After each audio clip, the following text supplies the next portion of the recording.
total narrative collapse, which I'm going to tell you. And why do we have total narrative collapse? It's because, well, for the reasons that I'm going to go into, but also because we have forgotten our morals. And that is why I'm going to tell you about our new course, before we go any further. Stelios, our resident Greek philosopher, has teamed up with Carl, our resident... he's got a master's now, hasn't he? Yeah. And they are talking about all of the ancient morality that the ancients knew and we have forgotten. And Carl did explain it to me, but the short version is that today you're supposed to be good. You got a long list of rules, and if you don't break any of the rules, then you're a good person. Ah, right. Yeah. So it's a constrained morality, whereas the ancients, for them, morality was a product of your deeds and actions. It was how you lived that made you good. So essentially what this course is going to teach you is how to be good. Now, if you're a bit thinking, well, you know, a university level course is a bit daunting, we'll just sign up to the webinar and you'll get, you know, the key information on that, which is on the 9th, tomorrow, at 6 p.m. So go there, put your name in, email, press the button, and you can join the webinar. And that's free. Yes, and you can learn about it. I'll be on one of those in a couple of weeks' time as well, by the way. So Oh, very good. Very good. watch this space. Right, so total narrative collapse. I'm going to refer you to the case of you know, this chap here. This is, I mean, it is. I mean, it's very tragic, but also it's almost comedic. The level of narrative collapse that this story has given to our current liberal elite to try and deal with. So every drip of this case has just completely exterminated everything that they've been pushing at us. So, for example, That's an odd-looking belt he's wearing there. It's very avant-garde. yes, maybe it's Versace or something. I don't know. You see these fashion shows, and you always think nobody's going to wear that. Maybe he's the one guy that did. It's a new design of bum bag, fanny pack. Yes. Whatever. That on a jog. The Semtex. It looks like cotton wool buds, but I don't know. Well, he was a fake anyway, wasn't it? Yeah. But no, I mean, remember this case started off as a man has attacked a synagogue. Oh. Yes. Just a man. Now the BBC, I mean, they know how this stuff operates, so immediately they started attacking the far right. Sky News did as well, I remember Well, that. the Sky News actually kept on calling it an attack on a mosque, because if there's a story about a Muslim guy and it's bad, well, it must be an attack on a mosque. Yeah, I remember that. Mental. And then photos emerged of this chap with a big beard, with as you say, avant-garde taste in belts. Couldn't possibly be a Muslim though, based on his image either. I remember that. Yeah. No, he's white, right? He's white, so... Yeah. And this emerged, and bear in mind that this happened just a day after the Labour Party conference, where they had spent the previous week hammering home basically one message: that it doesn't matter if your name is, was it Shami? What's our Home Secretary? Shabana Mahmood. It doesn't matter if your name is Shamama Mahmood, Jihad Al Shami, or Bob English. All three are equally as English as each other.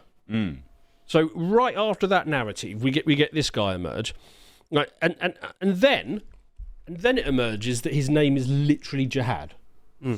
But I thought that meant like internal struggle or I have it on good authority. The Met Police that says that that's definitely not a holy war. Definitely no violence involved. When I ran it through the Google Translate, it came out as Holy War from Syria. Oh, that's different then, isn't it?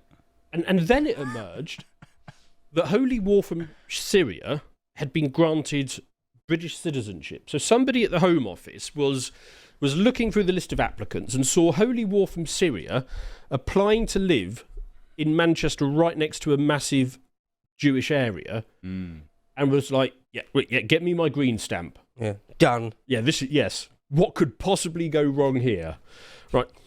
Then it emerged that actually one of the two victims was shot by was killed not by him, but actually shot by police. Is that true? Because I heard that at one point, and then people just stopped saying that. Is that definitely true? Well, the police said so. Okay. Yeah, like the coroner's examination revealed that he has wounds exhibited, like gunshot wounds, basically. It's like, well, the coroner has found he's been shot, and since he didn't have a gun and no officers did, we therefore conclude And Mr. Jihad wasn't armed with a firearm. No. So that then explodes the narrative that the correct thing to do is for the state to have a complete monopoly on violence, for everybody to completely defenceless, because you can just rely on the state to dish out violence judiciously. Now, I'm not saying against the officer who, very unfortunately made an error, and he's going to live with that for the rest of his life, and it is tragic. I'm sure he didn't do it deliberately. No, it seems unlikely. Yeah. But nevertheless, it does explode the narrative that the state having a total monopoly on violence is perhaps not the most robust case that you could possibly make. Right, then it emerged that he was out on bail. I didn't know that. Did you not? Did you miss really? There's even worse just than that. I don't know if you're going to say the even worse thing. You say the even worse bit now, just in case I have missed it. Oh, so his ex-girlfriend has revealed that she reported him to the police because she was being shown terror materials by him, and he said he wanted to join ISIS, so she reported him to the police, and they did nothing. Yeah, I mean, interesting choice, isn't it? I mean, I remember when Meanwhile, he's raping. Yeah. All right. Yeah.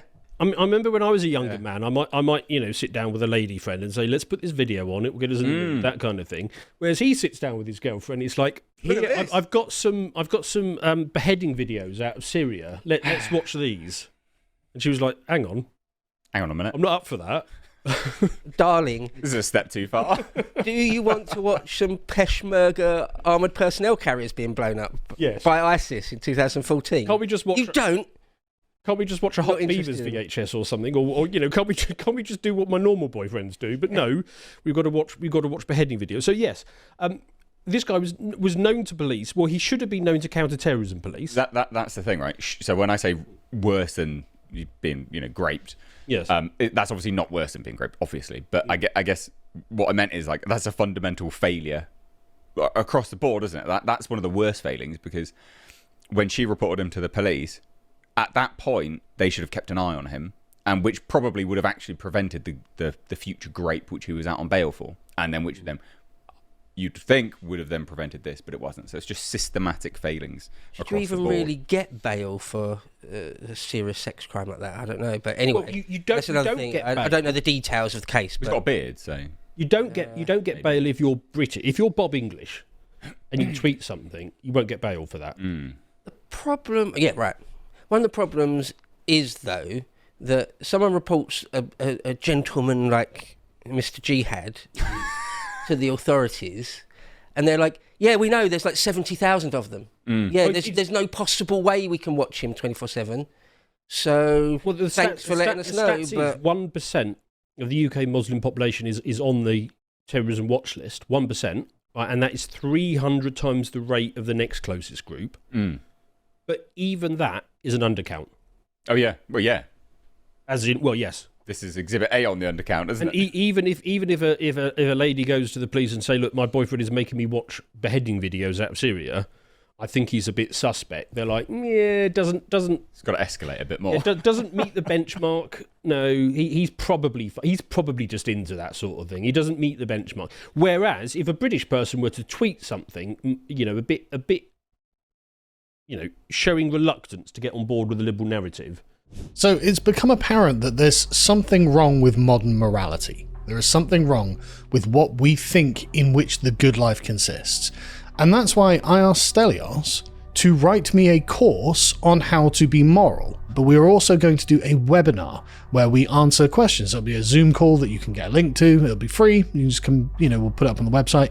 Just follow the link in the description. Come and join us. Like I said, it's going to be free. So we're just going to hang out and talk and explain exactly why this is so important. And if you want the course, the link is in the description, or go to courses.lotuses.com and pick it up there. And thanks for watching, folks. Yeah, no bail for you. You're going straight inside. Thing is, another thing to point out again, is obviously this man's a foreign national. I mean, if he's into ISIS Syrian beheading videos, if you remember the Beatles, Jihadi John, Mohammed Emwazi, he grew up here. He was actually born in the Emirates, but he came here when he was a very, very small child at primary school, and grew up here, went to school here, he still decided to ultimately behead people. Yes. So Yes. Well, I haven't got to the end of my list of how bad it go is. ahead. But after that, we then found out that somebody, and this hasn't been confirmed as him yet, but you know how many holy wars from Syria are there in Manchester? Somebody with his name had been sending death threats to MPs. Oh yeah, And again, yeah. Again, that did not meet the benchmark of we're going to add him to the 1% of the 70,000 people that we're watching. That contributed to that MP stepping down, didn't it? Yes. Yeah. Yes. Then we find out that his dad is an NHS surgeon. So the whole reason that we need to import millions of people is because the NHS will literally collapse if we don't import as many people as possible. Right. And his dad, yeah. Let's see, we've got a photo here. surely go. sending death threats to a sitting MP is sort of immediate top of the list or near top of the list. Well, if you did it, yes. Right. But obviously not if your name is Holy War from Syria. Because we have had MPs murdered, Yes. haven't we? Yes. Like that. It's not David like Amos. Not so long ago. his name was David Amos. Now, this guy, this NHS, well, he's done a bit of NHS stuff, but he's also done some other work, and he's described as, I think Mary covered this quite well. He's described as a trauma surgeon for various NGOs, and she asked the question: "Is this officially used for Islamic battlefield medic?" I mean, I don't know. Could be. It could be that, couldn't it? The one thing I think is, do you ever watch those films where, somebody in the mafia gets shot or something, and they're like, take him to the hospital, and he's like, no, we can't go to the hospital. I know a guy. Yeah. And they go to a guy. I wonder if when, things get lively, what is this guy's role going to be? Is he going to be the guy that you go and see? Like when Gus Fring got poisoned in Breaking Bad, Yeah. he's got his own doctor on hand. Yes. Right, yeah. Yes. So, and then, like, and as if this narrative collapse was not so complete and total at this point, the left were desperate. Oh, can I also just add? All gone then. We pay for his house. He's in a council house. Well, the surgeon. Yeah. Just want to add that. Just Surgeon. add more anger. Surgeon is in a council. Yeah, he's in a council house. Yeah. Just to annoy you. Just to annoy you. I'm 99.9% certain that is the case. I've read it. I've had a look. Okay, I didn't know Everything that. I could find, he was in a council house. I didn't know that bit. Yep. But I mean, that doesn't surprise me. I mean, this is total narrative collapse. Is he a first generation immigrant? Was he Yes. born in Syria? Yes, both of them were, and they came over when the son was younger. Right. Right. Love it. Anyway, so the left was then absolutely reeling from this narrative collapse, and you've added actually a couple of bits that I didn't even put on the list, which just goes to show how complete the narrative collapse on this one was. But then, a couple of mosques got set on fire, and the left loved this. And all weekend, my Twitter timeline was just one Labour MP after another saying this is disgraceful, we must stand up against this, the far right. They all managed to ignore the 400 churches that have been set alight in the last 10 years. Didn't you know you're not allowed to ask questions about those ones? Yes. And none of those are arson. Yeah. No, Every single one of those is a spontaneous it has to combustion. be faulty wiring, and I'd imagine a couple of them were faulty wiring. Yeah, well, But yeah, it's maybe. funny how wiring has got so much worse in the last 10 years. Plus, a lot of 17th, 18th century churches don't really have any. Well, yes. And they're made from stone, so if there Yes. was... Traditionally, stone is not that combustible. But anyway, so ignore the 400 churches that have been set alight. Focus on these couple of mosques that have been set alight. That fell apart as well. As reported here, a 43-year-old man, Arif Ali Rafiq, has been charged in connection to an attempted arson at a mosque. Right. I'm not getting strong far right vibes from. Not traditionally a British name, is it? No, it's not. It's not Bob English, is it? So, is it to try and frame the far right, or is it like an inter-Shia Sunni thing? Do we actually know why he did it? Honestly, Or why he say he did it? I don't care. It's Well, just that's It's a reasonable point. it is a reasonable question, but if I were to get drawn into why these groups hate each other, I mean, you'd be there all day. And was he trying to frame Oh God, no, I white don't know. people? Okay. But the MPs, the left-wing Labour MPs, they were certainly like, look at this, an attack on a mosque. Yeah, battle stations. This is unacceptable. This is not. So anyway, I mentioned this on Twitter, and then I had loads of people come back at me and say, "No, not that one. The other one." Oh, okay, right, okay, fine. So we just ignore the one that was attacked by Arif Ali Rafiki. We just ignore that one, all right? Yeah, that one doesn't count. Let's have a look at the other one then. And as has been reported here by this chap, the other one was doing a charity appeal to raise 260 grand to pay off some debts. Huh. And then after the attack, they're now doing a charity appeal for 260 grand to repair the damage on the mosque. To repair damage to the mosque? It was only the fire it was only the car that burnt down. That it was only the mosque doors that were burned. What? Yeah, but they need 260 grand. Oh, I see. Yeah, don't question that too much. Right. I see. Again. Huh.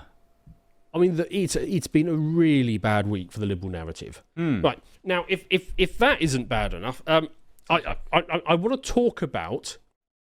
An idea in physics. Now, this might seem a divergence, but I've got an animation here. Let's see if we can play the quantum fluctuations refer to the inherent. How do we turn off the sound? There we go. Yeah, I'll let Samson do it. He knows what he's doing. Yeah, so I've got an animation. This is called something a quantum fluctuation. And basically, the idea is, out of absolutely nothing, you can create something. Flash into and then out of existence. Yes, but a particle and an antiparticle. You have to create both at the same time. But it doesn't last very long, and it's not very stable. And then the particle and the antiparticle, they annihilate each other, right? Because it's inherently a contradiction from nothingness, which made me think of the liberal world order. So I thought what we'd do is we would go through and have a look at the 10 principles of the liberal world order, both the particle and the antiparticle. Feel free to comment whenever you like. So the first one is the particle is diversity is our strength, and the antiparticle is we must wage war on division. Yeah. Yeah. Stop me whenever you want to. But the next one is Britain needs immigration for its economic growth. The antiparticle being native workers must be taxed ever higher to pay for it. Yeah. Or, I don't know if you've already got this one, but Britain needs more diversity as much as possible, as quickly as possible. Yep. But also, it has always been diverse, going back to the Roman era. Yes, good point, yes. And also, what is it? Britain's racist, but diversity built Britain. Yeah. Yeah, it's systematically, inherently racist. Yes. But was built by them. Yes. Okay. I mean, as you can see, like their entire narrative, because it comes from nothing, because it's not based on reality, yeah, it has to have these two poles. Now, with my little animation here, apparently these things, they always annihilate each other almost instantly, but with enough energy you can stop that from happening. And the only example that I'm aware of is if they form really close to a black hole. A black hole is strong enough to just keep one away from the other. But it takes quite a lot to stop this thing from collapsing. An infinite amount of gravity. Yes. Right. and that's kind of where our liberal narrative is that they're having to expend a huge amount of energy on stopping this thing from collapsing itself. The next one is we are all equally British, while the antiparticle is but two-tier justice for the natives. So it is something like Jihad al-Shami is exactly equal to Bob English, but Bob English is not exactly equal to Jihad al-Shami. Yeah. We're all the same. Yes. All cultures are equal, but you can't have a flag. Yes. Yeah. Or bail for tweets. Yeah. Yes.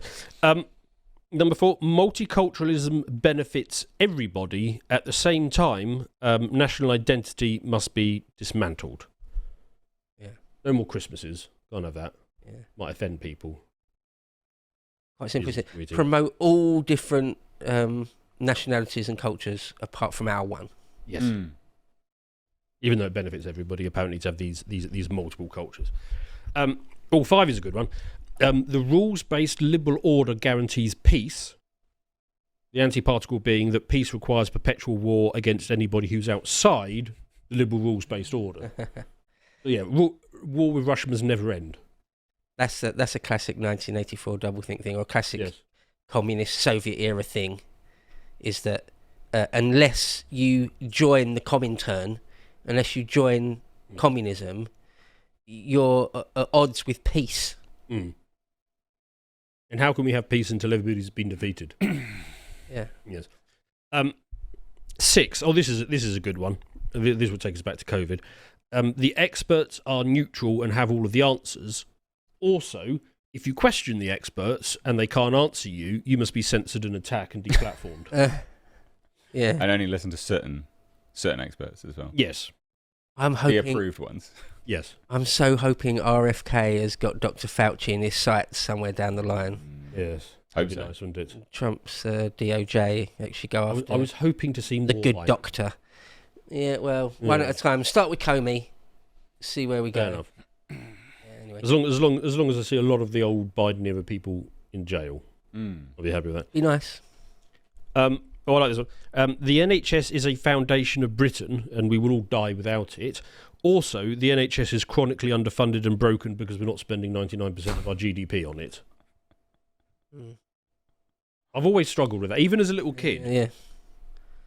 I couldn't get my head around why it was simultaneously the best thing ever and also it was broken. Yeah. Yeah. Number 8, democracy reflects the will of the people. At the same time, populism must be defeated. Yeah. I mean, what is populism? Is basically just what people want, what's Yeah. popular. Yeah. Ah, but that wouldn't be our democracy, would it? Yes. As they call it. That's all just a delusion anyway. Yes. Oh, yeah. No such Yeah, thing. I've heard that, yeah. Yeah, I've always, even when I was young, I was just old enough to actually start to understand terms properly when you're like, I don't know, 14 or 15 or something in that age. I always thought, wait, how is populism, either left-wing populism or right-wing populism, how is that bad? If it's popular for the majority of people, again, I thought that isn't that at the heart of democracy? It's not literally democracy. Yeah. Yes. Something like, Most people agree with it. Don't do that. That's bad. Democracy requires defeating whatever is popular. Like, why? it is an elitist thing, isn't it? Though That's the like- anti-democracy. It's isn't it? the I think that's a bit of a middle class elitist thing, though, isn't it? It's like, oh well, even though it's popular, the majority of people want it. They're stupid. they're working class idiots. They're the plebs. or something. Yeah, They they don't know what's good for them. Yeah, yeah. If you left it up to them, they'd bring back the death penalty. Well, why don't we just bring back the death penalty then? Oh yeah, Don't tempt me with a good time. yeah. I know. 9, Britain is post-racial. At the same time, race must define every possible outcome, and we've got to have DEI departments everywhere. Well, hang on, which is it? We're either post-racial or we're not. Yeah. And the final one, individualism is our guiding principle. But at the because everything about liberalism is at its core is all about the cult of the individual, maximum individual expression, no restrictions on the individual. Also, the individual must be restricted, monitored, digital ID, and controlled. And we've got to group you into groups as well. Yes. So Ultimately, put you in a tiny cubicle and make you eat bugs. yes, Yeah. All this is you must have seen it on Twitter going round. There was an interesting photo of Owen Jones and that Muffin Alley. Yeah. Sometimes an image Which one's speaks a Muffin Alley thousand, again? a thousand words. He's a deputy leader of Greens, and Muslim. he's the that guy. he's the guy that talked Allahu about Akbar one. when he won his council seat. He was talking about Gaza. Allahu Akbar and Right. and Gaza. Victory. So him and Owen Jones having a bit of a So he's Kodak moment, both smiling. But it's those things. So it's like trying to marry up liberalism or socialism, leftism, whatever you want to say. Marry that up with, or globalism even, marry that up with sort of what Islam or something. Multiculturalism married up to an extreme version of sort of monoculture, mono-religion. Of course that doesn't make any sense. It won't work, of course. Of course.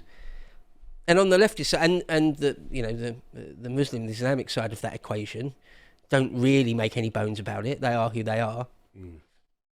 It's written. Oh, well, I accept. Whereas the liberals have to lie to themselves, Yes. or the socialists have to lie to themselves to pretend that it's all good, it's all okay. So yes, with that, I think that the whole liberal narrative. I mean, I just see it as it's got to the point where they can't expend any more energy stopping it from annihilating itself. I think it's done.